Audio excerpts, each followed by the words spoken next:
Shalom saudaraku, kembali lagi di We Talk No I But We Let's Talk Together bersama dengan saya Pastor Wigan Sugade dan Pastor Ruli Siporangkir. Yes. Selamat malam Bang. Pada kesempatan ini nih Bang, kita mau ngomongin satu tema yang sangat penting yang belum pernah sama sekali even irisannya aja nggak ada untuk kita bahas ya. Iya. Dan ini tema yang sangat penting, yaitu kita mau mengajak atau sharing lah ya. Kita nih mau ngobrol tentang sex education untuk anak-anak. Nah ini sex educationnya bukan untuk orang dewasa tapi untuk anak-anak. Dan tentunya kita nggak cuman berdua, kita juga ditemani oleh seorang psikolog anak. Beliau juga bagian dari Lifehouse Family juga, anak-anak kita sendiri juga. Dan saya mau memperkenalkan Mariska, thank you so much udah hadir sama-sama kita pada kesempatan ini. Welcome Marisa. Yes. Nah saudara, untuk saudara yang menyaksikan acara ini baik lewat YouTube channel Lifehouse Community maupun MNC Live Channel secara tunda, kami ucapkan selamat bergabung, selamat belajar bersama. Saya percaya kita semua pasti akan diberkati lewat pembelajaran-pembelajaran yang ada. Nah, saudaraku, tema yang hari ini kita akan bahas adalah sex education pada anak-anak. Nah, saya ingin memberikan sedikit pendahuluan terlebih dahulu. Tentunya nanti expertnya yang akan menjelaskan langsung ya. Saya bukan expert di bidang ini ya. Tetapi saya pun tertarik untuk belajar bersama ya tentang hal ini.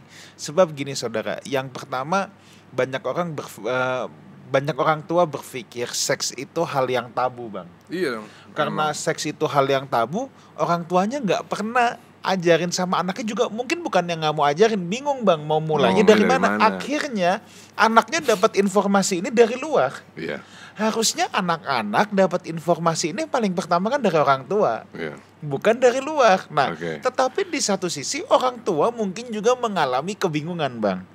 Mesti mulai dari mana, startnya umur berapa, ya, atau ketika di umur berapa pengetahuannya cukup sampai mana. Nah ini kan yang kadang-kala orang tua juga bingung.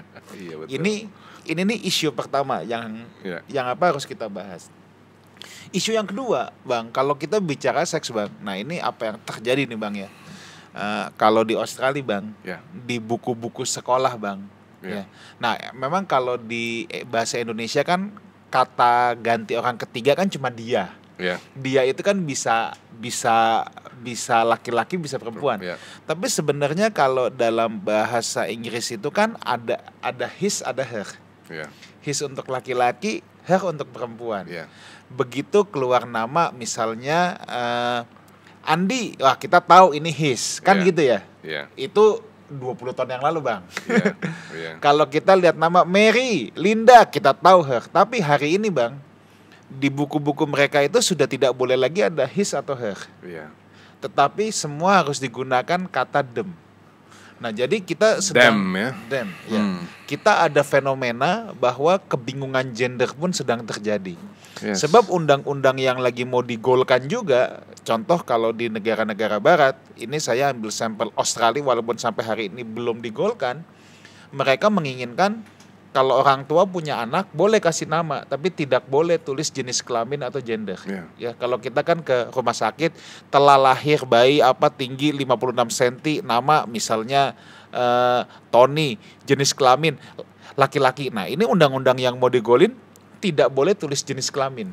Katanya nanti tunggu dia umur 18 baru dia milih sendiri. Nah, jadi kita ini sudah ada di tengah-tengah situasi dunia yang seperti ini ya. Nah, tetapi saudaraku ya, ini yang kita mau bahas, at least gini. Ini menjadi bekal buat kita sebagai orang tua. Bagaimana sih memberikan edukasi ini sama anak? Karena orang tua gimana pun punya peranan yang sangat penting dalam hal ini. Bang, mau ngomong apa dulu bang? Ya kalau ngomong sex education, saya mesti ngomong bahwa rasanya sih saya lumayan orang tua yang modern. Rasanya sangat modern. Tapi begitu ngomong tentang seks kepada anak, saya juga gagap. Nah, acara kami ini kan selama ini selalu bicara tentang teologi. Tapi kami juga melihat bahwa adalah penting apabila pemikiran teologi kita anak Tuhan, masyarakat Tuhan juga harus punya pengertian tentang aplikasi-aplikasinya. Nah, salah satunya kan hari ini kita ngomong tentang bagaimana kita mendidik anak sehingga mereka punya awareness, pemahaman yang baik terhadap seks. Terus kita juga akan bicara tentang tadi itu ya, Pastor Wigan bicara bahwa dari awal anak-anak ini juga harus udah punya identitas seksnya gitu, jangan dibiarkan ngambang. Nah, kita mau ngomong nih, kenapa itu penting dan lain-lain, bagaimana ngajar anak secara seksual, gitu-gitunya lah ya. Secara seksual maksud saya pengertian seksualnya, gitu ya.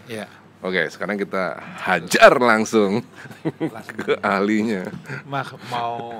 Mau jelasin mulai dari mana nih, Mariska? Ya, dari sudut pandang seorang psikolog anak Kristen yang mempercayai value-value yang terdapat dalam Alkitab juga, tetapi bagaimana prakteknya ketika kita orang tua ini kan mau belajar parenting selalu ya.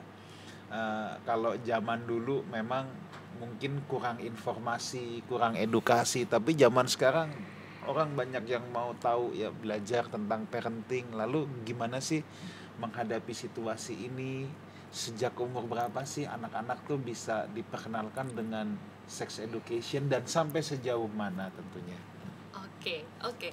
Kalau kita ngomongin sex education ya, Bang Ruli dan Pastor Wigan, sex education bisa diberikan dari 0, usia 0. Really? Okay. 0. Jadi, gimana cara ngajarinnya? Nah, tapi memang dari lahir itu sudah diajarkan, cuman memang porsinya berbeda-beda. Jadi setiap usia perkembangannya itu berbeda-beda.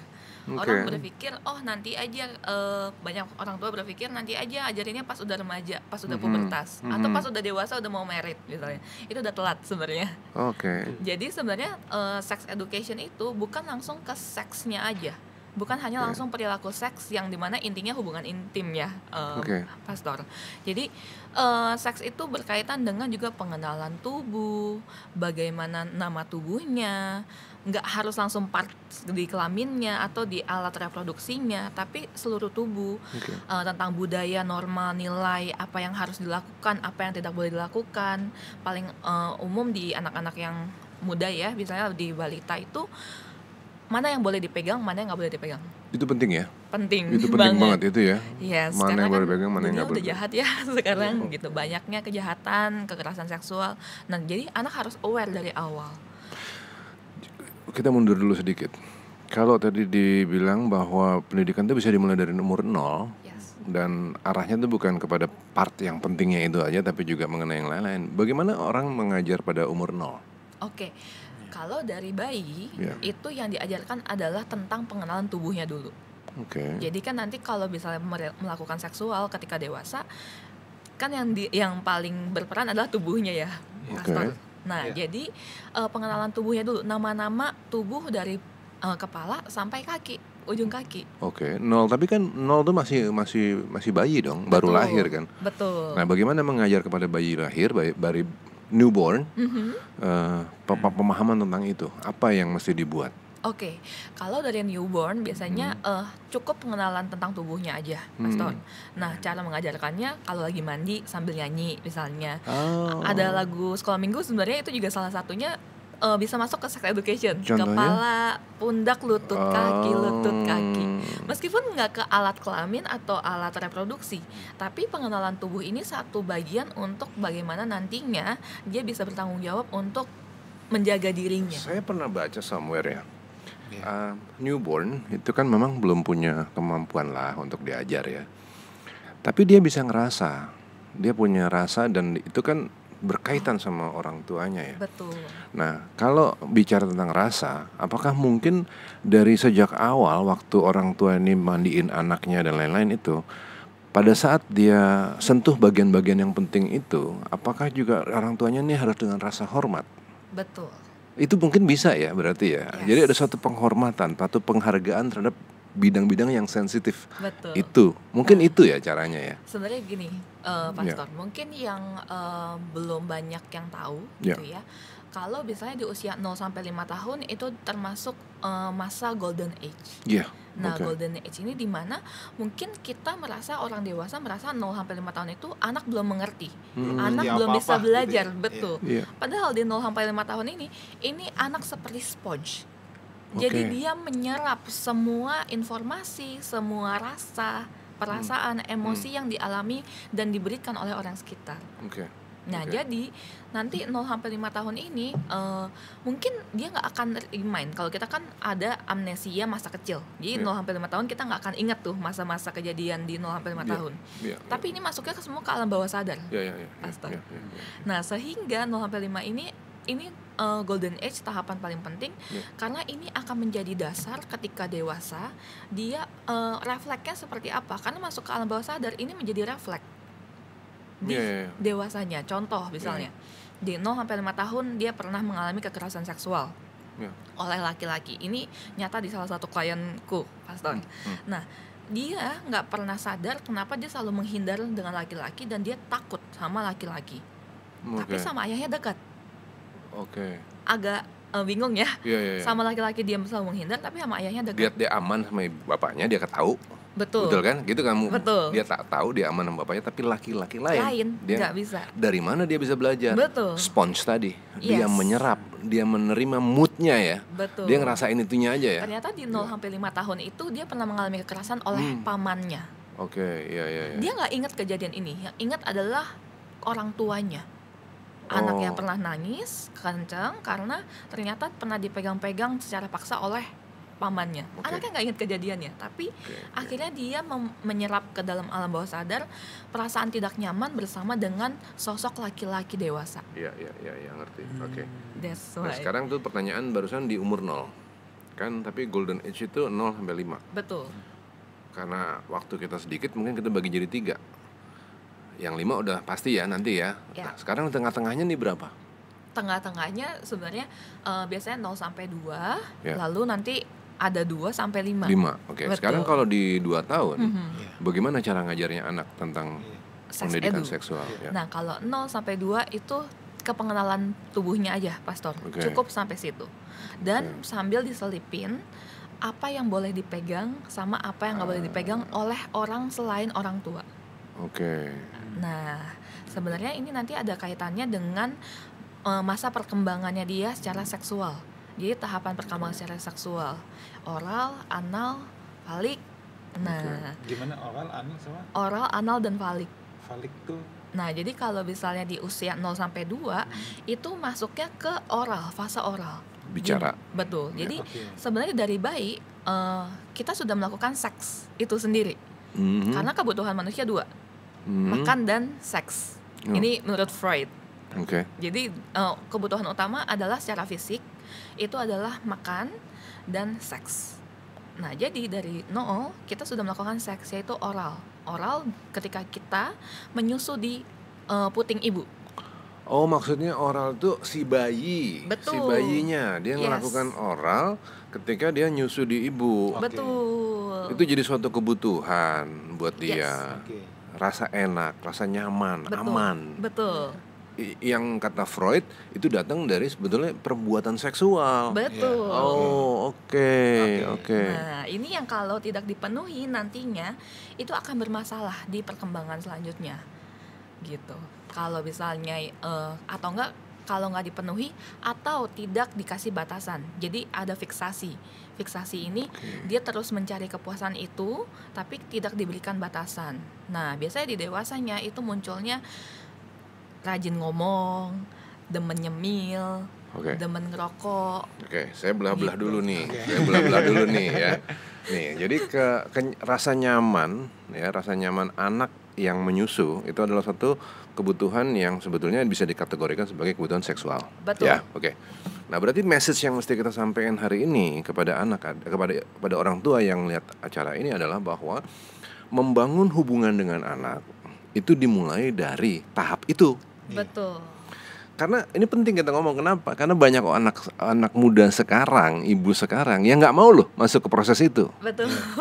Iya kan, air susunya dimasukin ke ini aja, dipump ke botol kan gitu, untuk alasan macam-macam ya. Ada yang urusan kerja, ada yang ini dan itu. Kita nggak nyalahin, bukannya kita nyalahin, tapi kita mau ngomong bahwa ini penting loh. Ini bakalan ngebentuk karakter anak nih, Yes. gitu ya, itu Betul. message kita ya. Tapi kepuasannya nggak hanya harus langsung menyusul langsung ya, Pastor. Iya, itu salah satu kan, Betul. salah satu. Nah, jadi sekarang tingkat yang kita mau sampaikan adalah kepada yang menyaksikan, ini adalah upaya yang penting. Betul. Gitu. Oke. Terus tadi kan dibilang bahwa harus ada pembatasan.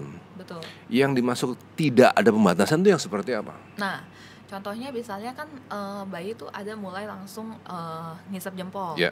atau enggak ngisap jari gitu ya, atau enggak Ngempeng. masukin benda ngempeng Ngempeng, betul ke mulut gitu. Ya. Nah, ini dibiarkan sampai lebih dari usianya yang seharusnya maksimal di 2 sampai 3 tahun.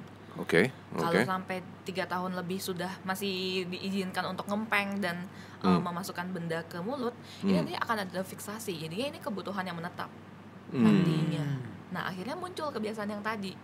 Jadi mulutnya harus selalu diberikan sensasi sentuhan. Oke. Baik itu ngemil atau itu kalau bicara kan sebenarnya ya ini kan kita memberikan gesekan. Ya. Atau enggak ngerokok. Oke. Atau enggak ya tadi gigitin kuku lah atau yang lainnya. Oke. Jadi di situ memang dibutuhin suatu kontrol Betul. dari orang tua. Yes. Karena dengan kesadaran nih, orang tua jadi harus sadar nih. Sadarnya begini. Hati-hati ya. Perbuatan anak ngempeng itu nggak sesederhana bikin mereka cuman diem. Nggak cuman itu loh. Gampang lah, jangan rewel. Yes. Nggak ke situ loh. Larinya lebih kepada pembentukan karakter anak ini. Betul. Dimana kalau nanti itu dibiarin menjadi suatu fiksasi, kemudian fiksasi itu akan timbul kompensasi. Betul. Kompensasinya kepada anak itu jadi anaknya cerewet, ngomong melulu, nggak jelas, mau menang sendiri nanti jadinya. Terus apalagi tadi ngerokok, gigitin jari, dan paling penting di sini adalah dia jadi nggak ngerasa nyaman aman juga loh. Betul. Nggak ada kontrol orang tua soalnya kan, nggak ngerasa nyaman gitu. Betul. Akhirnya stress release-nya dari situ. Oke, stress release-nya ke sana. Nggak belajar untuk Oke. dengan cara yang tepat. Oke. Jadi kesadarannya harus ke sana. Orang tua hati-hati nih. Kita bukannya kejam sama anak nih, tapi harus ada kontrol karena nanti itu kaitannya adalah dengan pembentukan karakternya. Betul. Nah, kalau begitu itu harus dikontrol ya. Iya. Itu sampai umur 5. Sampai 2.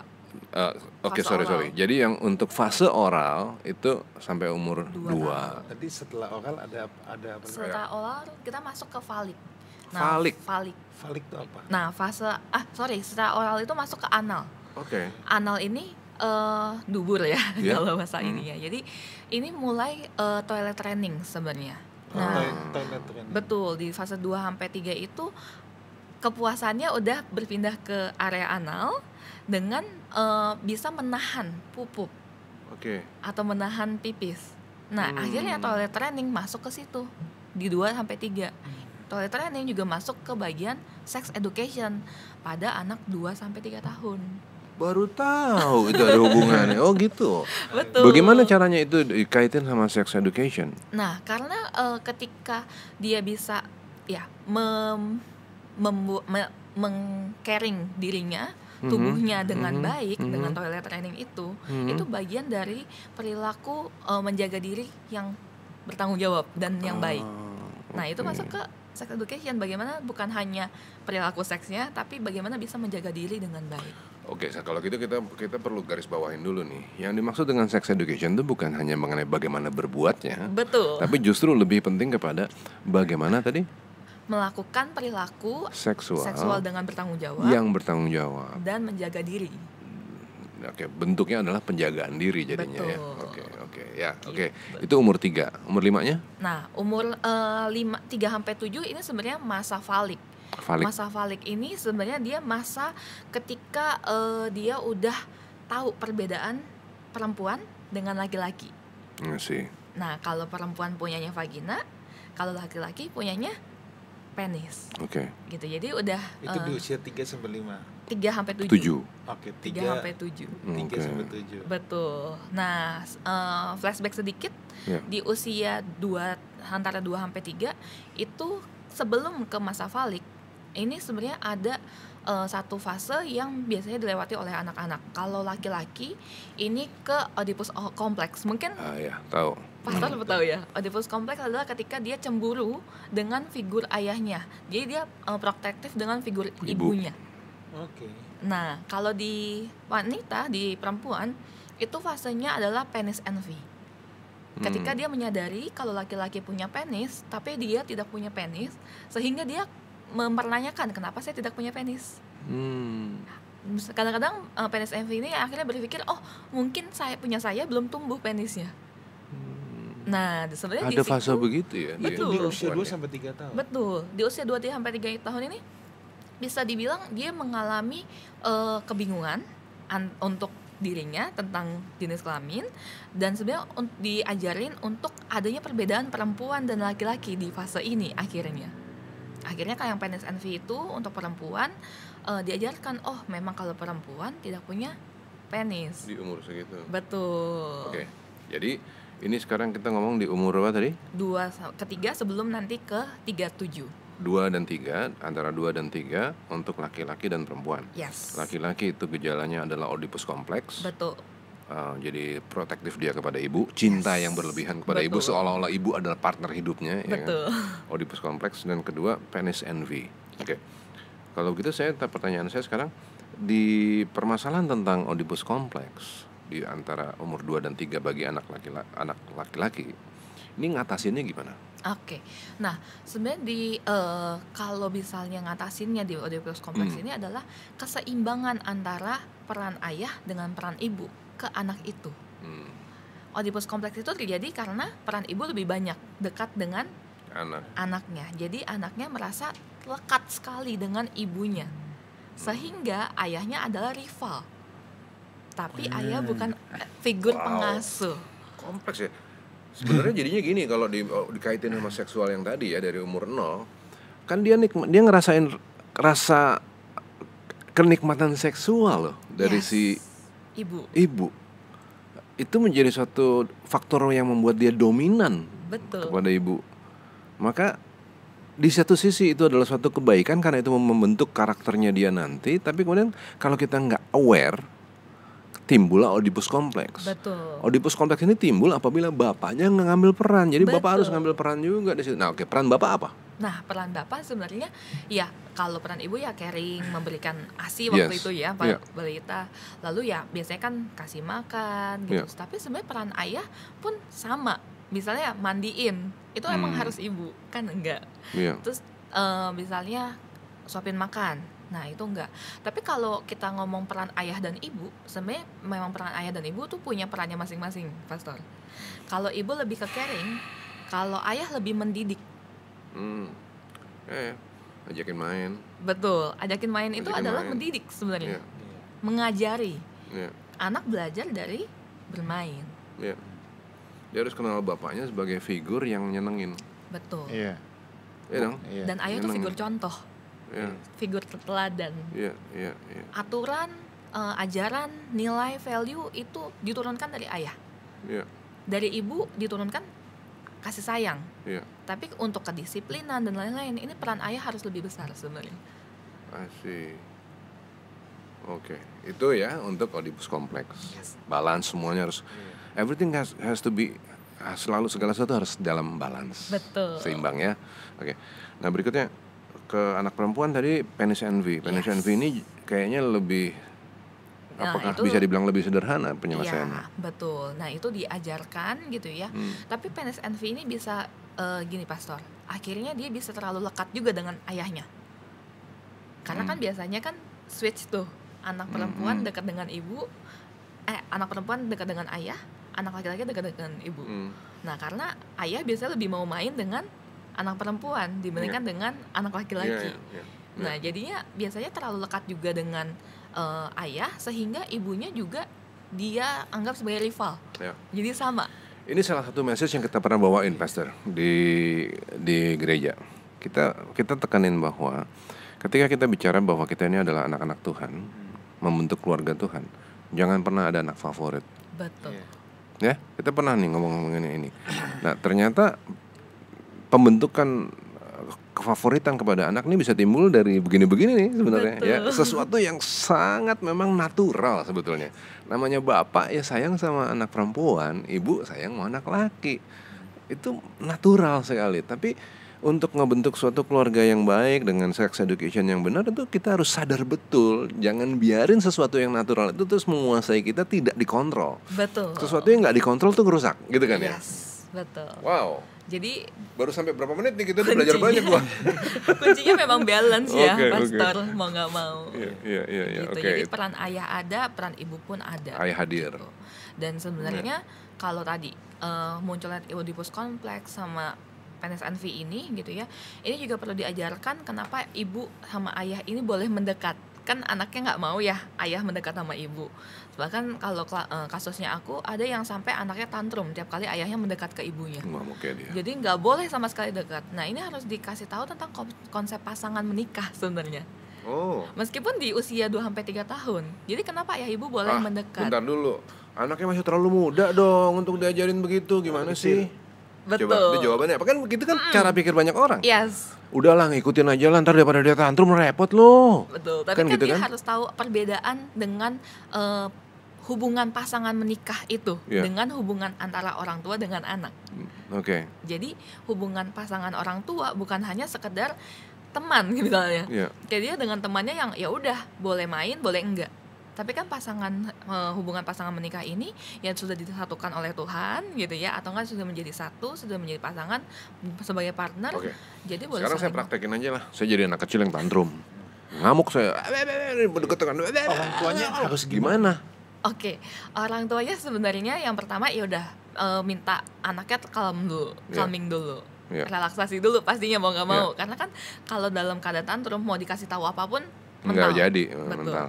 Ketika udah tenang, ini sebenarnya ibu dan ayah perlu saling menjelaskan. Benar. Kalau saya ya, anak tantrum kita ajak ngomong, ruwet. Betul. Apalagi umur segitu kan. Yes. Saya mendingan gini, diam. Mungkin nggak saya pukul, tapi saya stop, tegas. Yes. Karena ketegasan itu juga nanti ngebentuk siapa dia. Betul. Dia tahu ada pagar. Yes. Itu kan peran bapak. Betul. Kalau bapaknya juga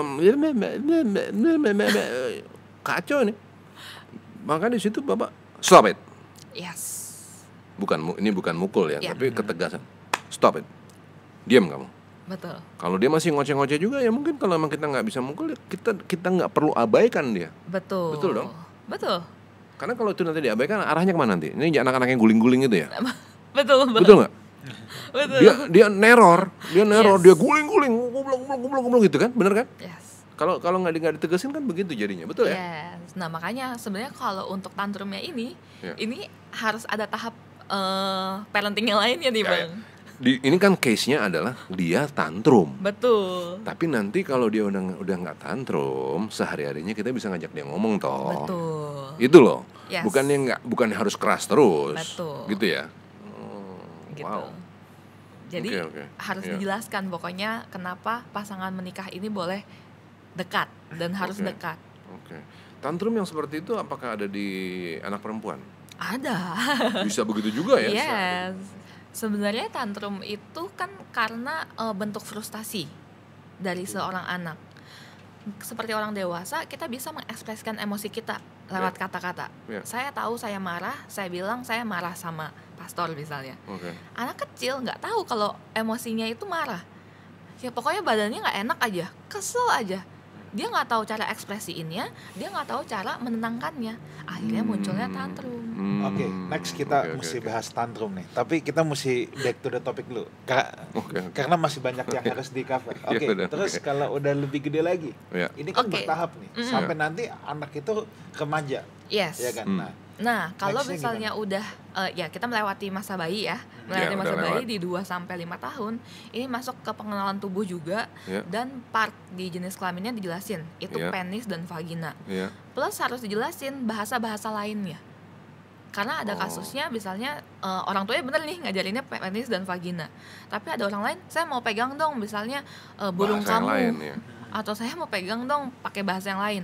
Karena dia nggak tahu. Dia pegang ya udah oke aja. Padahal kan mamanya cuma bilang jangan mau dipegang penisnya. Gitu. Jadi lebih ke part tubuh yang tidak boleh dipegang dan tidak boleh dilihat. Dipegang, dilihat, dicium, dijilat, apapun itu pokoknya tidak boleh disentuh. Berkenan dengan ini, mulai umur berapa mulai diajar ini harus dilindungi, makanya kasih pakaian dalam apa semua untuk melapisi. Itu di usia berapa? Start 2. Oh, start 2. Ya. Ketika toilet training itu kan dia juga lepas dari popok, dia memakai pakaian dalam, lalu diajarkan. Sebetulnya mulai dari umur 0. Betul. Waktu kita dengan hormat megang, gitu, respectful, kan gitu ya, itu.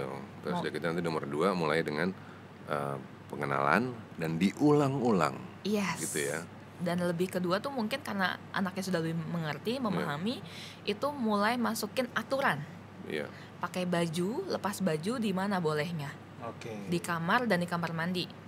Di luar itu nggak boleh. Orang apa tua juga cuek bang, udah ini masih kecil lah, gantiin baju depan umum apa gitu kan bisa kan. Itu sebenarnya jadinya dia tidak direspek dan dia tidak merespek tubuhnya nantinya. Akhirnya bisa jadi keterusan tuh, akhirnya tidak merespek tubuhnya. Walaupun nanti ada lagi tuh efek yang lain, kalau dia terlalu tertib gitu, nanti begitu kita ke kolam renang mau ganti baju juga ribet juga dia. Begitu balance lagi, nanti kita ngomong lain kali yang terus. Remaja nih. Belum. 10 tahun dulu lah. SD dulu deh. SD dulu deh. Ya 10 tahun SD. SD ini sebenarnya masuknya ke tentang pertemanan. Jadi masuknya ke hubungan. Karena masuk ke SD, dia masuk ke lingkungan sosial. Nah, dia mulai terlepas dari keluarga dan orang tua. Jadi bukan langsung ke tentang seksnya, tapi tentang hubungannya dulu. Pertemanan, kasih sayang, cinta. SD sekarang udah naksir-naksiran ya Pastor ya? Udah. Tapi disampaikan apa bedanya cinta, suka, kagum, kasih sayang. Masuk juga tuh kasih sayang agape, eros, storge dan lain-lainnya di situ. Iya. Jadi gini aja deh sekarang, kalau di umur anak SD, itu kan perempuan main sama perempuan. Laki main sama laki. Betul. Buat anak laki perempuan rese. Betul. Iya kan? Buat anak perempuan laki-laki itu jorok. Betul. Kan begitu ya.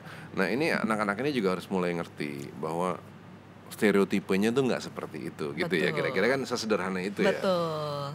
Jadi lebih kepada misalnya gini, bergaul sama anak laki itu juga boleh, gitu-gitu ya. Betul. Jadi lebih ke hubungan pertemanannya dulu. Kenapa itu penting? Nah karena itu ketika sebelum start from nanti ke hubungan yang lebih romantik, kan kita harus mengajarkan hubungan pertemanan yang sehat dulu. Membangun hubungan yang sehat itu yang penting dulu. Dasar dulu, basic dari pertemanan. Karena kenapa anak perempuan butuh anak laki? Gimana neranginnya? Karena anak perempuan boleh, ngapain anak laki? Ya gitu kan, benar nggak? Nah, kenapa anak perempuan butuh anak laki? Gimana kita neranginnya? Untuk kemampuan menerima siapapun tanpa membeda-bedakan. Dan kemampuan komunikasi untuk bisa menyesuaikan diri dengan siapapun itu, mau laki-laki mau perempuan. Justru di sini harus universal ya. Betul. Di sini nih nilai universalnya ya. Betul. Kamu berteman bukan karena laki atau perempuan, tapi karena kamu berteman dengan semua orang. Wow. Gitu. Walaupun ketika kamu bertemu dengan semua orang, hati-hati ya, ini jangan disentuh. Jadi langkahnya di situ ya. Tetap ada aturannya diberikan. Jangan misalnya di kamar main berduaan. Antara perempuan dan laki-laki misalnya. Nah itu tetap diberikan aturan-aturan seperti itu. Kalau anak laki gimana jelasin nih bahwa anak laki harus baik untuk main sama anak perempuan? Sama juga ya. Itu sederhana di sini. Betul. Ya. Iya ya. Kalau penerimaan. Males main anak perempuan rese, galak gitu-gitu kan ya. Betul. Kamu harus bisa main sama semua orang sayang. Betul. Kamu harus main, nggak bisa kamu beda-bedain ini laki ini perempuan, apaan sih kayak gitu? Betul. Gitu ya. Nah, bahasa-bahasa yang dipakai sama orang tua juga mungkin harus assertif ya. Betul. Bukannya nuding. Gitu. Kamu kok begitu? Nah itu jangan begitu, tapi lebih it's okay, assertif ya. Tenang aja, udah kalem gitu ya, bahasa-bahasa assertif, membuat keyakinan pada anak ya. Dan terus, menjelaskan. Biasanya kalau orang tua hanya memberi aturan, tapi tidak menjelaskan aturan di balik itu. Tidak memberikan penjelasan, nilai, alasan, maksud, konsekuensi dari aturan itu. Kalau batas dari pergaulan itu sebenarnya masuk ke preteens. Preteens itu usia 8 tahun. SD belum ya? SD sebenarnya sudah.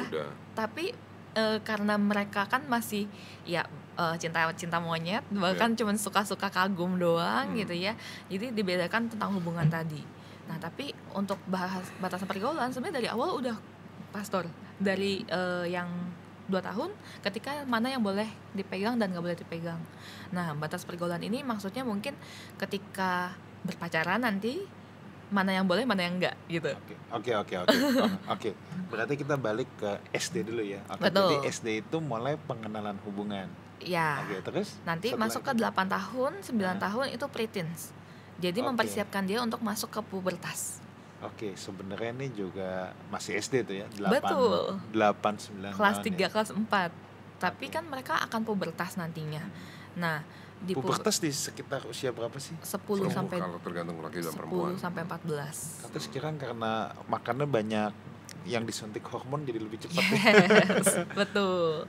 Dulu 12 startnya, sekarang 10 udah kebanyakan. Perempuan ya itu. Betul. Akhirnya dari 8 tahun udah masuk preteens, ini mulai dikenalin tentang pubertas. Nah, pubertas ini mengenai perubahannya dia secara fisik yang perlu dikenalin plus perubahan secara emosional.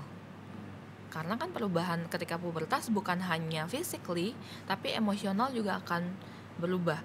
Dorongan seksual itu juga akan terjadi ketika pubertas. Nah, kebanyakan orang tua pubertas aja nggak tahu apa. Nah, kalau pubertas itu adalah proses alat reproduksi kita dalam tubuh itu matang. Nah, bukan hanya di area kelamin, tapi kan juga berkaitan dengan syaraf, kepala, otak, dan juga hormon. Nah, akhirnya itu yang mempengaruhi perubahan emosional dan dorongan seksual karena adanya hormon yang berjalan itu, hormon yang dihasilkan oleh otak. Ini anak perempuan suka bete-bete, tiba-tiba bete. Betul. kamu kenapa kamu? Oh, gitu ya. Betul. Ngomongnya gitu kira-kira ya. Ini kamu lagi perubahan, gini. Nah, why, kenapa mereka harus tahu ya begitu ya? Karena kalau mereka nggak tahu Pastor tentang perubahan itu, mereka shock. Mereka nggak tahu gimana dealnya ya. Mereka nggak kenal apa yang akan berubah, dan ketika ada perubahan merasa aneh. Kenapa? Contohnya satu, yang akan berubah kan adalah bau badan. Dia akan menyadari, kok saya jadi bau ya. Kalau dia nggak mengenal tentang perubahan ini, apa efeknya? Nggak percaya diri. Akhirnya dia nggak mau keluar. Jerawat timbul. Aku kok jadi jelek mah, nggak mau keluar. Padahal ini adalah perubahan yang wajar, alamiah, dan pasti terjadi semua orang. Itu kenapa harus dipersiapkan. Jadi agar ya mereka bisa beradaptasi dengan perubahan itu. ini. Kalau mengenai jerawat bisa diterangin kan. Salah satu yang tadi kan misalnya anak perempuan jadi bete-bete. Betul. Kemudian dia nggak sadar bahwa itu adalah karena perubahan hormon. Yes. Karena nggak sadar, dia nggak kontrol. Betul. Itu menjadi nanti kebawa. Yes. Jadi orang yang moody, betul. Orang yang begitu-gitu kan. Betul. Yang paling sering adalah gini, Pastor. Kalau remaja ketika sensitif seperti itu, kan dia tiba-tiba marah besar. Padahal dia cuma marahnya harusnya dia berpikir kok aku sampai marah sebesar ini ya. Yang timbul sering adalah rasa bersalah.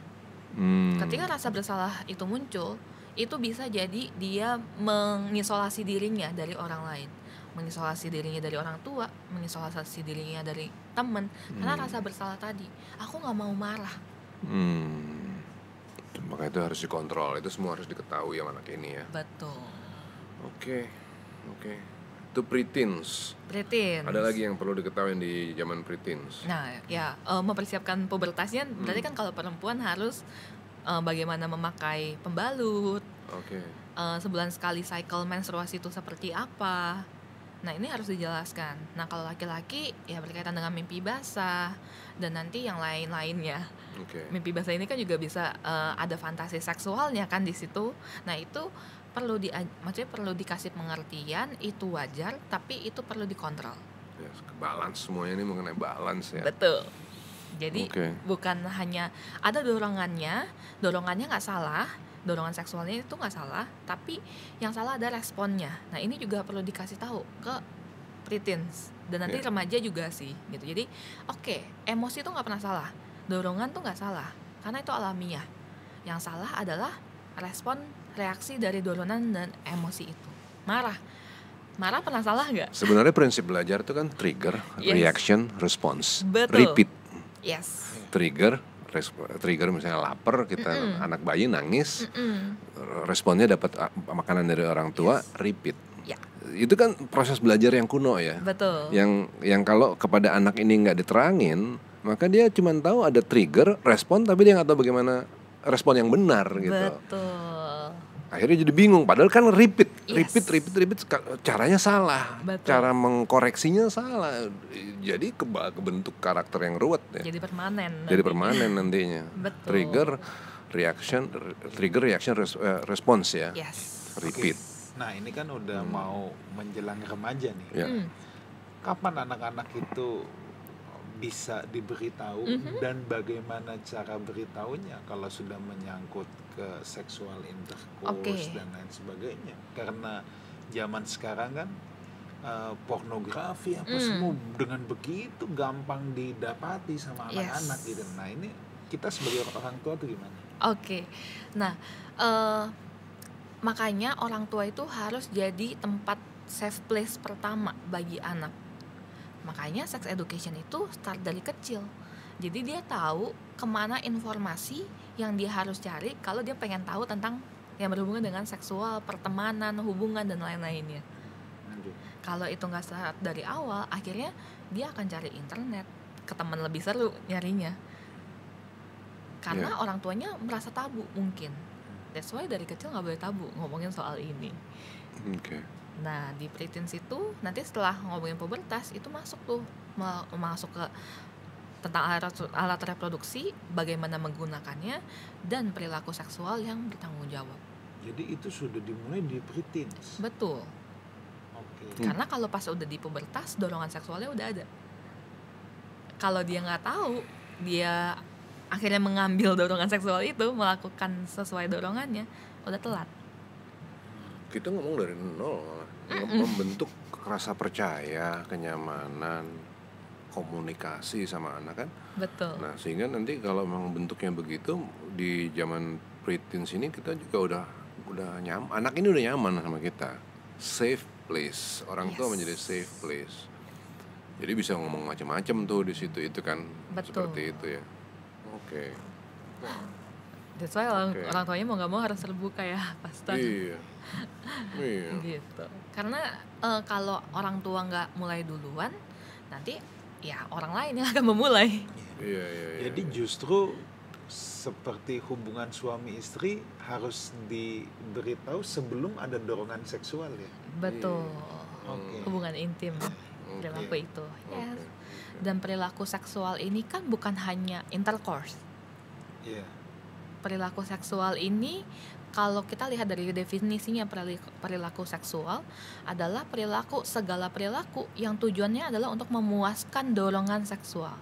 Nonton ke bioskop bisa nggak jadi perilaku seksual? Bisa dengan definisi ini. Akhirnya itu yang harus kita ajarkan juga, kita kenalkan tentang dorongan seksual dan bagaimana mengelolanya. Nah kalau gitu mungkin kita masuk ke segmen yang kedua, nanti mungkin kita criss cross gitu ya, kita bolak-balik ya. Nah di segmen yang kedua ini kan kita masalah gender. Masalah gender ya. Iya. Masalah gender. Dunia di mana kita hidup ini kan dunia yang penuh dengan kebingungan gender. Ya. Ya bahkan saya dengar kalau di Amerika bukan soal bingung dia cowok atau cewek lagi bang, dia bisa merasa dirinya kucing, anjing, entah kalau sakit orang tuanya harus bawa ke dokter hewan. Dan ini yang sudah terjadi. Wow.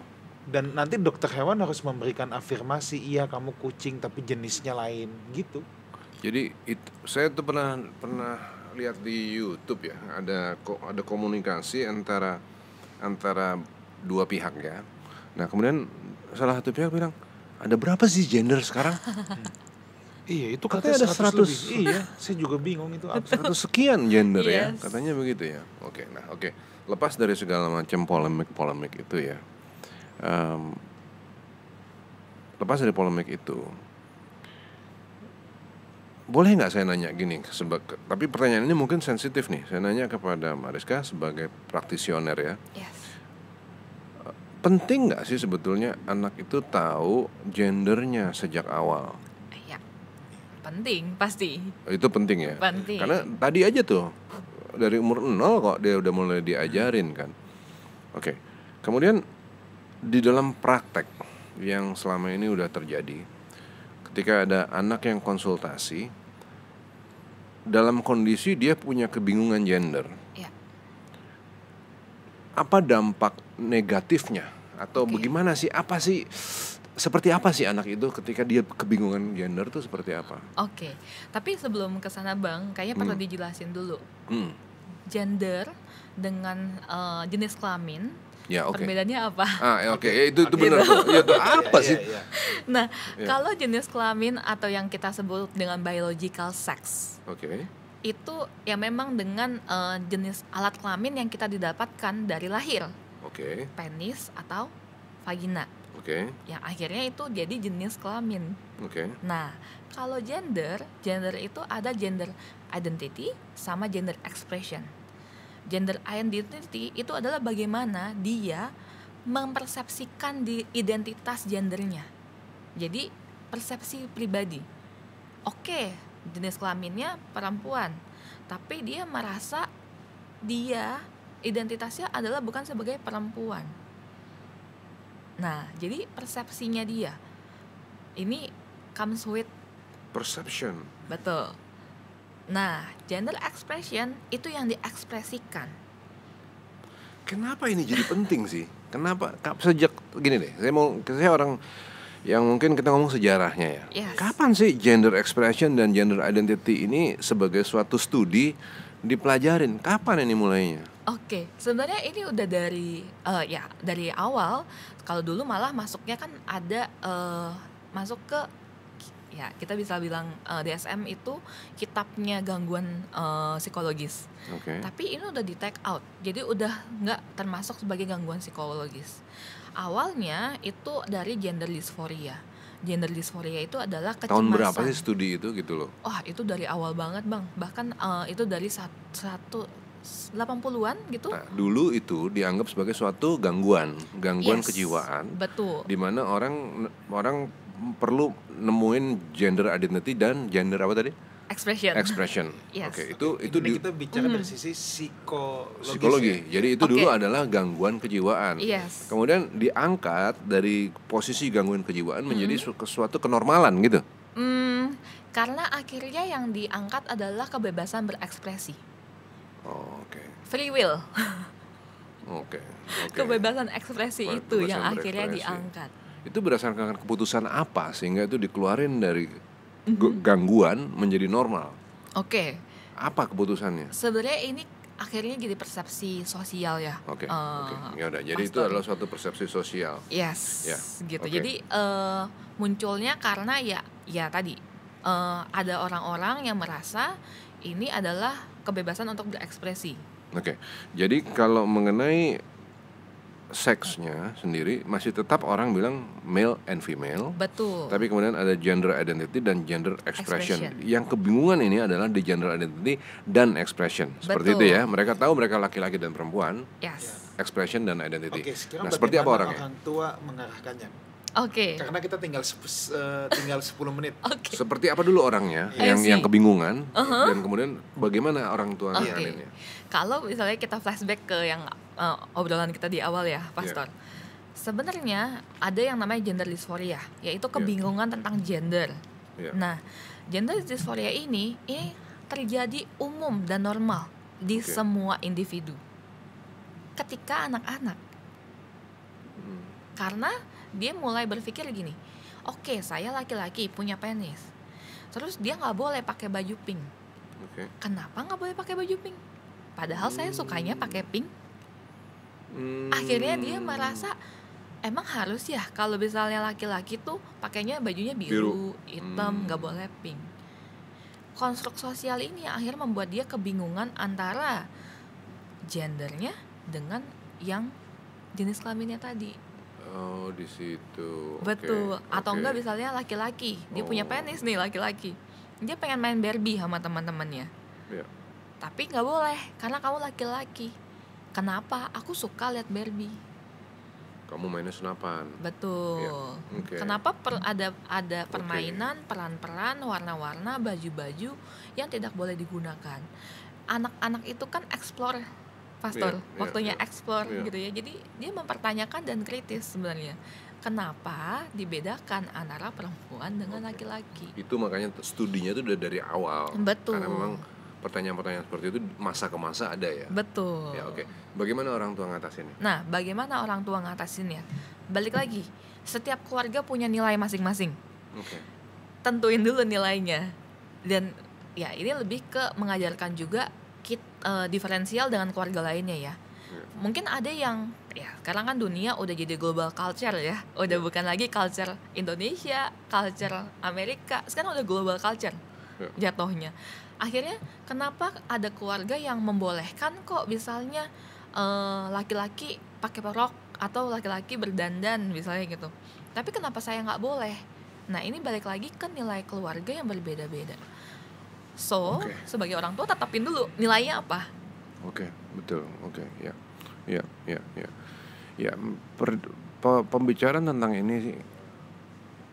Pembicaraan tentang ini pasti akan terbuka terhadap debat pro dan kontra.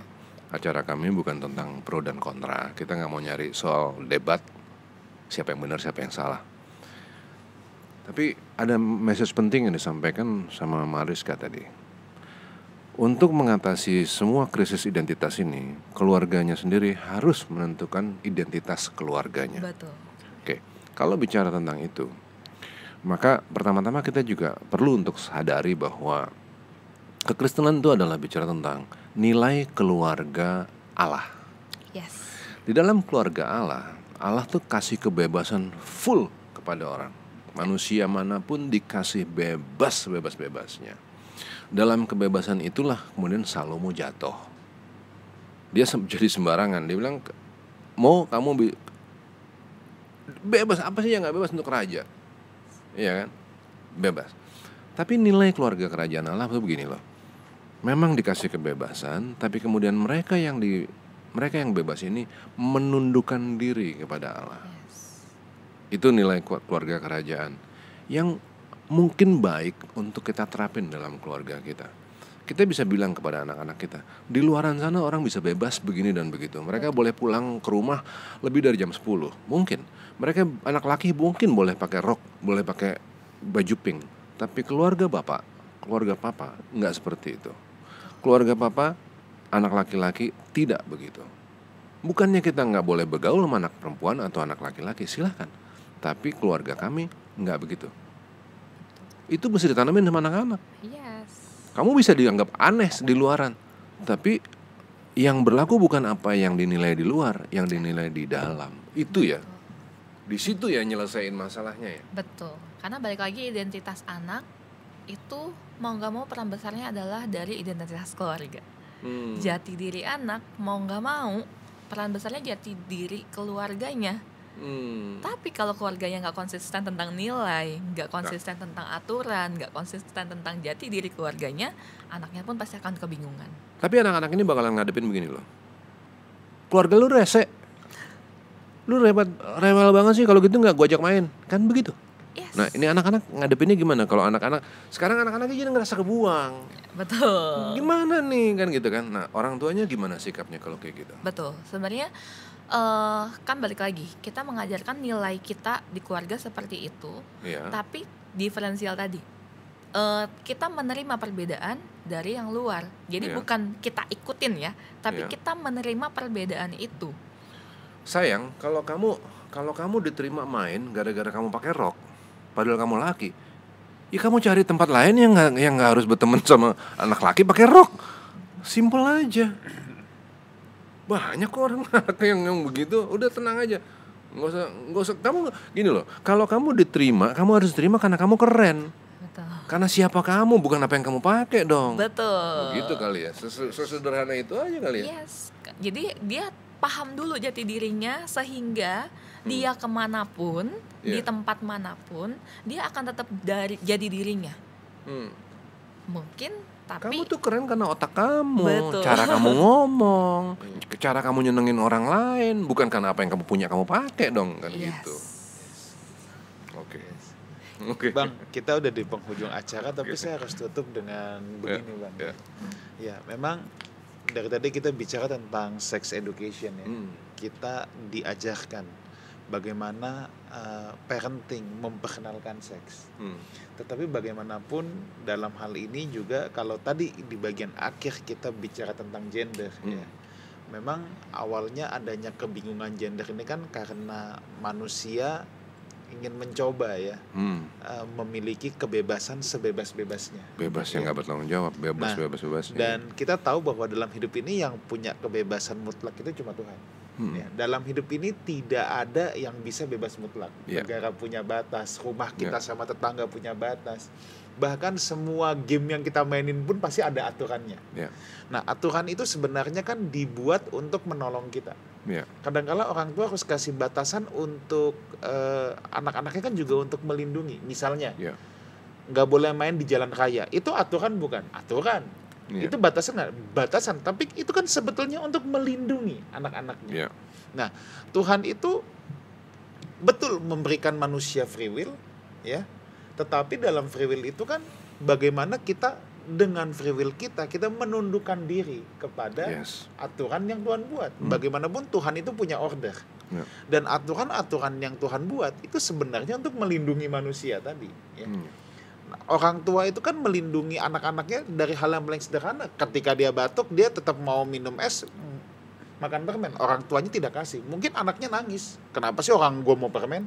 Suka-suka gue dong. Enggak. Orang tuanya mau nggak mau melarang karena itu untuk melindungi si anak. Nah, lanjut lagi. Nah, dalam hal ini memang peranan orang tua dalam sex education mengajarkan sejak awal, ya. Tetapi soal gender, ya, soal identitas, nah ini dia. Saya percaya bahwa orang tua itu, khususnya fathering dalam hal ini, fathering itu kan selalu bicara 3 hal. Fungsi ayah itu bicara 3 hal. Tadi kalau Mariska sempat bilang punya peran keteladanan. Sebab memang fathering itu punya 3 tugas pokok menurut saya. Yang pertama, memberikan identitas pada anak. Yang kedua, menetapkan tujuan. Anak tuh bingung, dia harus jalan ke arah mana karena dia belum dewasa. Ayah yang membantu menetapkan tujuan sampai akhirnya dia menemukan tujuan Tuhan dalam hidupnya. Tapi di fase-fase awal ayahnya kan harus bisa menolong si anak ini untuk bisa dia on track. Dan yang ketiga, saya percaya bahwa anak fathering itu, ya, itu memberikan fighting spirit pada anak. Jadi anak-anak yang siap berjuang, anak-anak yang nggak gampang menyerah, yang nggak gampang putus asa. Dan di sini kembali lagi orang tua memegang peranan penting. Ya, orang tua memegang peranan penting. Bagaimana seorang anak itu bisa punya gambar diri yang sehat? Nah, itu semua juga akan ada faktornya dari orang tua. Nah, ini nanti kita mesti bicara lagi nih parenting dalam tahap-tahap selanjutnya, bagaimana orang tua memberikan identitas diri pada anak. Kadang-kadang ada orang tua yang ngomelin anaknya, emang lu goblok. Gimana bisa punya punya identitas yang sehat? Kalau suka banding-bandingin anak sendiri suka dibego-begoin, kamu gimana sih kok? Kamu kagak bisa kayak si itu anak tetangga apa gitu. Nah, itu kan sebenarnya mulai merusak gambar diri daripada si anak ya. Nah, jadi pesan di sini adalah kita sudah belajar dari tadi ya, supaya setiap kita yang menyaksikan acara ini tahu ya bagaimana memulai pendidikan seks pada anak. Ini bukan jadi satu hal yang tabu, dan di satu sisi juga orang tua kita punya tugas penting ya untuk memberikan identitas, menetapkan tujuan, dan melatih anak-anak kita supaya dia kelak punya fighting spirit. Tapi tentunya semua ada di dalam otoritas firman Allah. Thank you Mariska. Thank you, buat Pastor. Kesempatan ini. Next kita mesti ngobrol lebih banyak lagi nih Bang. Iya Tentang identitas, tentang apa. Seru loh. Ini masih banyak banget. Sebab ini ya karena keterbatasan waktu kita belum bisa mengulik lebih dalam lagi. Lain kali lagi ya. Iya. Boleh. Mas, thank you so much Thank you untuk so much, obrolannya ya. Nanti kita pasti mesti ngobrol-ngobrol lagi nih. Siap. Baik saudaraku, demikian We Talk hari ini. Sampai jumpa di We Talk yang akan datang. We Talk no I but we, let's talk together. God bless you. Tuhan berkati.